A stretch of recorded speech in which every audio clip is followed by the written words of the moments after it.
Hello, আসসালামু আলাইকুম everyone. তো আমরা আজকে আমাদের থার্ড যে মেথডটা আছে সেখানে চলে এসেছি নিউমেরিক্যাল মেথডের মধ্যে, সেটা হলো নিউটন ডিভাইডেড ডিফারেন্স মেথড। তো লেটস স্টার্ট। ফার্স্টে আমরা দেখব আমাদের সূত্রটা কিভাবে হয়। তো সূত্রটা হচ্ছে f of x equal to y naught plus x minus x naught into f of x naught x1 plus, আবার আমরা এখানে যেটা লিখেছি এটাই আবার লিখবো x মাইনাস x নট, সাথে আরেকটা জিনিস গুণ হবে, সেটা হলো x minus x1। Okay, and এখানে ফাংশন অফ, এখানে এটা বলতে মেইনলি রেঞ্জ বোঝাচ্ছে। কি বোঝাচ্ছে সেটা আমরা ম্যাপ করতে করতে দেখবো। x নট x1 x2, অর্থাৎ এখানে আমরা করতে করতে বুঝতে পারছি আমরা এখানে যাচ্ছি যত তার থেকে একটা বেশি যাচ্ছে। ওকে, তারপরে এখানে আরেকটু অ্যাড হবে x minus x not x minus x1 x minus x2, সাথে এখানে যদি আমরা f দিয়ে ফাংশন গুণ করি সেখানে আমরা x নট x1 x2 থেকে x3 পর্যন্ত যাব। ওকে, এইভাবে আমাদের সূত্রটা চলতে থাকবে। ওকে, আচ্ছা, আমরা আরেকটা জিনিস লিখে রাখছি, তবে এটা এক্সপ্লেনেশনটা যখন আমরা ম্যাথ করব তখন আমরা আরো ডিটেইলসে বুঝতে পারবো। এখন হয়তো বুঝতে প্রবলেম হতে পারে, তাও আমি বলছি। সেটা হলো যে আমরা যে আগের মেথডগুলোতে দেখছিলাম যে ল্যামডা অথবা del y, del square y naught বা ডেল স্কয়ার ওয়াই বা ডেল কিউব ওয়াই বের করছিলাম, এখানে ওপরে একটা সূত্র ছিল কাইন্ড অফ, এখানে একটা সূত্র আছে। ওখানে নরমালি আমরা কি করছিলাম যে ওয়াই থেকে জাস্ট বিয়োগ করে দিচ্ছিলাম। তবে এখানে ওই স্থানের ভ্যালু বের করার জন্য আমাদেরকে একটা জিনিস ফলো করতে হবে, সেটা হলো y1 minus y naught divided by x1 minus x not.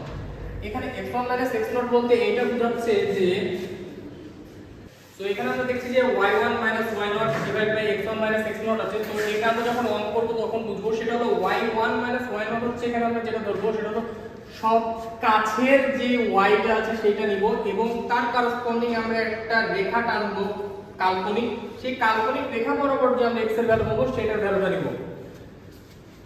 So let's start. আমরা এখন কি করব, আমরা পূর্ববর্তী যে দুইটা মেথডে আমরা কাজ করেছিলাম, অর্থাৎ নিউটন ফরওয়ার্ড এবং নিউটন ব্যাকওয়ার্ডে আমরা যে কাজ করেছিলাম, সেই কিছু জিনিস আমরা এখানে অ্যাপ্লাই করব। কি জিনিস, আমরা প্রশ্ন যেটা আছে সেটা আগে তুলে ফেলব। সো লেটস আগে প্রশ্নটা তুলে ফেলি। সেটা হলো 2 2.5 3 3.5 and 4, এটুকু আমরা লিখে ফেললাম এবং করেসপন্ডিং ওয়াই এর যে ভ্যালুটা আছে সেটা আমরা লিখে ফেলব। 2 এর জন্য আছে 7, 2.5 এর জন্য আছে 14.125 and 3 এর করেসপন্ডিং ওয়াই এর ভ্যালু হচ্ছে 25, 3.5 এর জন্য করেসপন্ডিং ওয়াই এর ভ্যালু হচ্ছে 40.375 and 4 এর জন্য করেসপন্ডিং ভ্যালু হচ্ছে আমাদের 61। এখন আমরা যে সূত্রটা বলেছিলাম যে এইখানে আমরা একটা সূত্র ইউজ করব y1 y naught divided by x1 x0। এখন আমরা এই সূত্রটা অ্যাপ্লাই করব এইখানে। আমরা আগের যে নিয়মে আমরা যে সাপোজ যে ডেল y বা nabla y, del square y যে ভ্যালুগুলো বের করছিলাম সেইগুলো বের করার জন্য ওখানে আমরা একটা কাজ করেছিলাম, সেটা হলো যে শুধুমাত্র আমরা এই দুটো ডিফারেন্স করছিলাম, এই দুটো ডিফারেন্স করছিলাম। কিন্তু এখন যেটা করব, এই দুইটা ডিফারেন্স তো করব, এটা থাকবে উপরে ডিভাইডেড বাই ওই যে আমরা x1 x0 দিয়েছি সেটাও আমরা করব। আমরা একটা দুইটা করলে আমরা জিনিসটা বুঝতে পারবো। তো এখানে আমরা যেটা করব যে 14 7 যদি করি তাহলে জিনিসটা আমরা একটু লিখি। 14.125 ডিভাইড মাইনাস 7, এখানে এখন আমরা x এর ভ্যালু কোনটা নিব, x এর ভ্যালু হচ্ছে এইটা করেসপন্ডিং, যেহেতু আমরা এটা লিখেছি তাহলে এইটার বরাবর আমাদের x এর ভ্যালু কত 2.5 মাইনাস 2। এখন যে ভ্যালুটা আসবে সেটা আমরা এখানে করব। সো আমরা একটু ক্যালকুলেশন করি। 14.125 মাইনাস 7 ডিভাইডেড বাই 2.5 মাইনাস 2, অর্থাৎ 14.25। তো আমরা এখন বুঝতে পারছি আমাদের এইখানে যত কিছু আসবে সবগুলো এভাবেই আসতে থাকবে এবং এটার হেডিংটা কি হবে? এটা হবে first order difference.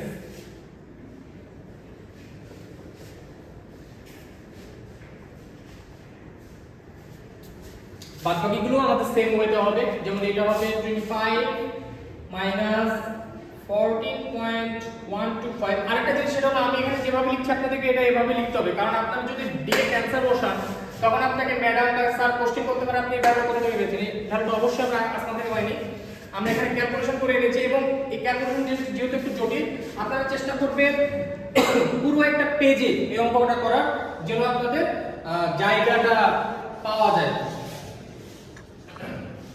And corresponding আমরা x এর ভ্যালু হচ্ছে 3 minus 2.5 আমরা একটা সবগুলো লিখে দিচ্ছি 4 minus 3 okay 61 minus 40.375 divided by 4 minus 3.5 ওকে। আমরা আমাদের ক্যালকুলেশনটা করে ফেলেছি, ক্যালকুলেশন করার পর আমরা এই জিনিসটা পাচ্ছি। এখন আমাদের যেটা করতে হবে স্বাভাবিকভাবে আমরা বুঝতে পারছি যে এটা ফার্স্ট অর্ডার ডিফারেন্স, পরবর্তীতে কি হবে আমাদের সেকেন্ড অর্ডার ডিফারেন্স হবে। তো আমরা জিনিসটা লিখে ফেলি সেকেন্ড অর্ডার ডিফারেন্স। এখন এইখানে একটা বোঝার ব্যাপার আছে। বোঝার ব্যাপারটা কি সেটা হলো আমরা তো আগের যে নিয়ম আছে বলেছি যে সেই নিয়মে আমরা ভ্যালুগুলো বসাবো। আমরা বুঝতে পারছি যে আমাদের এইখানে ভ্যালু হবে, কিন্তু আমরা কোন ভ্যালুটা নিব এইটা আমাদেরকে বুঝতে হবে। একটা জিনিস মাথায় রাখতে হবে, আমরা যত দূরেই যাই আমরা যখন y এর ভ্যালুটা নিব আমরা যেই পজিশনে বসাচ্ছি তার উপরের আর নিচের y এর ভ্যালুটা নিব। অর্থাৎ এইখানে যেই ভ্যালুটা আসছে this is y, এটা কিন্তু এক ধরনের y এর ভ্যালু। অর্থাৎ আমরা এখানে যখন বসাবো y এর ভ্যালু বসাচ্ছি, এখন আমরা x এর ভ্যালু কি বসাবো এইটা আমাদের প্রশ্ন। এই প্রশ্নের সমাধান হচ্ছে আমরা এই বরাবর দুইটা তীর মেরে দেব। কিভাবে? ধরো আমি এই বরাবর তীর মারলাম, তাহলে এটা এইভাবে গেল, এইভাবে এইখানে পর্যন্ত আসলো। ওকে, এখন আমরা কিন্তু y পর্যন্ত এসে থেমে যাচ্ছি, এদিকে কিন্তু যাওয়া যাচ্ছে না। তাহলে আমরা কোথায় যাব? আমরা x এ যাব না, এই বরাবর চলে যাব। অর্থাৎ y এর এই ভ্যালুর জন্য x এর ভ্যালু কত? 2। অর্থাৎ এই পজিশনে যখন আমরা বের করব x0 এর ভ্যালু হবে 2 আর x এর ভ্যালু কি হবে? এই বরাবর আমরা 3 মানব। এইখানে গেল 3। অর্থাৎ এখানে x1 এর ভ্যালু হলো আমাদের 3। তাহলে আমরা জিনিসটা কিভাবে লিখব সেটা আমরা এখন সাজাই। তাহলে 21.75 যেটা হচ্ছে আমাদের y1 ধরছি এখানে আমরা, আর y0 ধরছি এখানে আমরা 14.25 ডিভাইডেড বাই, তাহলে আমরা x এর ভ্যালু কত ধরলাম? 3 মাইনাস 2। এখানে যে ক্যালকুলেশনটা হয় সেটা আমরা বসাবো। আচ্ছা, তারপরে এখন আমরা তাহলে করেসপন্ডিং আমরা বাকিগুলোর বসাতে থাকি। তাহলে এখানে আমরা y এর ভ্যালু নিয়ে সমস্যা নেই, সমস্যা হচ্ছে x এর ভ্যালু আমরা কি বসাবো ওটা একটু সাবধানে বসাতে হবে। আমরা এটা বসিয়ে ফেলি 30.75 মাইনাস 21.75 ডিভাইডেড বাই, এখন আমরা x এর ভ্যালু কি দেব? আবার 3 মেরে দিই। তাহলে এই বরাবর 3 মারলাম, এখানে আসলো 3.5 মাইনাস এই বরাবর 3 মানে গেল 2.5। তাহলে আমরা এখন এইটার ক্ষেত্রে বিবেচনা করি। এখানে হচ্ছে আমরা পাচ্ছি 41.25 অর্থাৎ কাছাকাছি যে দিকটা মাইনাস 30.75 মাইনাস ডিভাইডেড বাই তাহলে এই বরাবর আমরা 3 মানে কত? 4। x এর ভ্যালু 4, এই বরাবর 3 মানে এইখান থেকে এখানে আসলো 3 মাইনাস 3। তো ক্যালকুলেশন করার পরে আমরা আমাদের রেজাল্টগুলো পেয়ে গেছি যে এখানে 7.5 পেলাম, এখানে 9 পেলাম আর এখানে 10.5 পেলাম। এখন কথা হলো আমরা যখন আরেকটা সেকেন্ড অর্ডার দেব, আমাদের টার্গেট কি? আমাদের টার্গেট কিন্তু সব আমরা একটা আসা পর্যন্ত আমরা চালাতে থাকবো। আমরা কিন্তু আমরা 3টা পেয়েছি, অর্থাৎ নেক্সট স্টেপে যখন যাব আমরা 2টা পাবো।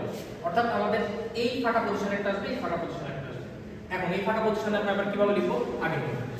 তাহলে এই দুইটাকে আমরা y ধরছি, তাহলে এখানে 9 মাইনাস 7.5 ডিভাইড বাই, এখন আমরা x কি নিব? তাহলে আমরা আবার 3 মারি, এই বরাবর গেলাম, এই বরাবর এসে 2। এটা হচ্ছে আমাদের x0 এর ভ্যালু। তাহলে আমরা এটাকে এই সাইডে লিখি যেটা আমরা x নট আমাদের কি x এর ভ্যালু লাগবে মানে x1 এর ভ্যালু কি এ বরাবর 3 মানে এইটা থেকে এইটাতে গেল এইটা থেকে এইটাতে গেল এইটা থেকে এইটাতে গেল 3.5 মাইনাস 2 ওকে এই হলো আমাদের এইটার জন্য ইকুয়েশন এখন আমরা দেখব আমাদের এই পজিশনের জন্য কি আছে এই পজিশনের জন্য আমাদের y1 এর ভ্যালু হচ্ছে 10.5 y0 এর ভ্যালু হচ্ছে আমাদের 9 এখন আমরা x এর ভ্যালু x1 এর ভ্যালুটা দেখি কত হয় এই বরাবর যদি যায় এই বরাবর এই বরাবর এই বরাবর 4 মাইনাস আমরা যদি এই বরাবর যাই এই বরাবর এই বরাবর এই বরাবর এই যে 2.5 সো এই দুটো ক্যালকুলেশন করলে আমরা আমাদের থার্ড অর্ডার ডিফারেন্সের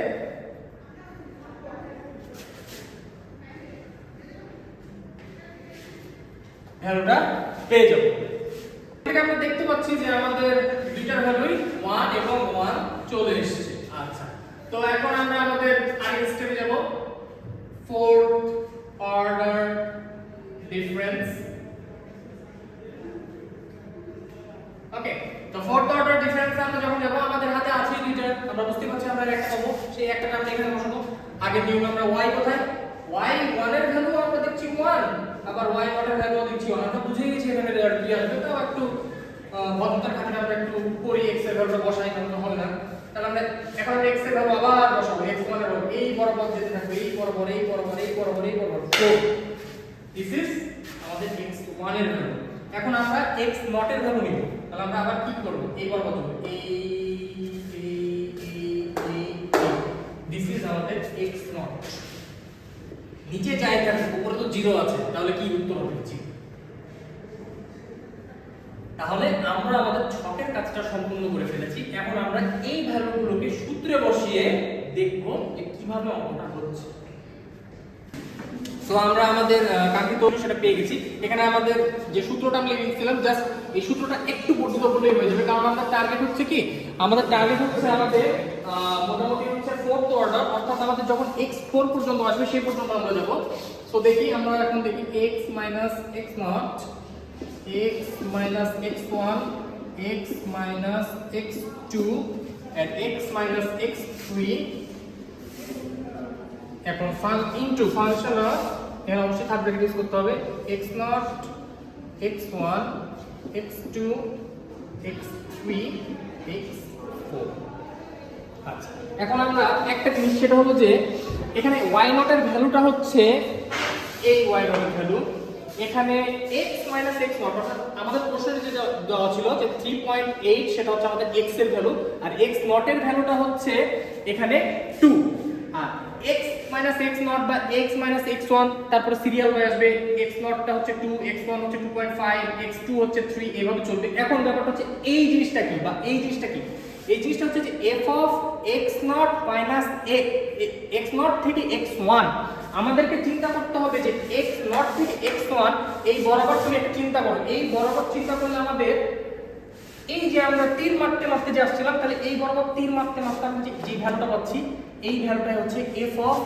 x0 থেকে x1 পর্যন্ত আবার যদি চিন্তা করি f of x0 x1 x2 এই ভ্যালুটা কোনটা তাহলে x0 x1 x2 আমরা এই বরাবর 3 মাপবো এই বরাবর 3 মাপতে মাপতে আমরা কোথায় আসছি এই বরাবর 3 মাপতে মাপতে আমরা এই পর্যায়ে আসছি এটা হচ্ছে আমাদের f of x0 x1 x2 এই ভ্যালুটা হচ্ছে আমাদের এটা এইভাবে আমাদের জিনিসগুলো আমরা টানতে টানতে আসবো এখন আমরা আমাদের ভ্যালু ইনপুট করি তো এখন আমরা আমাদের ভ্যালু ইনপুট করেছি আপনারা দেখতে পাচ্ছেন যে আমরা কি ভ্যালু ইনপুট করেছি জাস্ট হচ্ছে একটু তিন চিহ্নের খেলা আছে আপনারা একটু যদি মাইন্ডসেটটা আপনাদের ক্লিয়ার রাখেন এবং আপনারা কাটাতে কাজ করেন আপনারা বুঝতে পারবেন যে কোন কোন ভ্যালুগুলো আমরা কোন পজিশনের জন্য নিয়েছি তো এখন আমরা আমাদের ফাইনাল ক্যালকুলেশন করব ফাইনাল ক্যালকুলেশন করলে আমরা যে ভ্যালুটা পাই 9.072 দিস ইজ आवर आंसर এখন আমরা চিন্তা করি যে x এর ভ্যালু 3.8 এর জন্য x এর ভ্যালু 3.8 টা কার মাঝামাঝি x এর ভ্যালু 3.8 হচ্ছে 3.5 এবং 4 এর মাঝামাঝি আমরা করসপন্ডিং যে ভ্যালুটা পেয়েছি এটা কিন্তু f of x অর্থাৎ y এর ভ্যালু পেয়েছি এটার ভ্যালু কত পেয়েছি 52.072 52.072 কিন্তু 40.375 এবং 61 এর মাঝামাঝিতে একটা ভ্যালু আছে মাঝামাঝি বলতে একদম মিডল ভ্যালু হতে হবে তা না, এই দুইটা রেঞ্জের মধ্যে থাকতে হবে। আমাদের এই দুইটা রেঞ্জের মধ্যে আছে, তার মানে আমাদের ক্যালকুলেশনটা ঠিক আছে বলে আমরা ধরে নেব। যদি বেশি হতো বা কম হতো সেক্ষেত্রে আমরা ধরতাম যে আমাদের ক্যালকুলেশনটা ভুল আছে। Thank you everyone, this is our Newton divided difference method.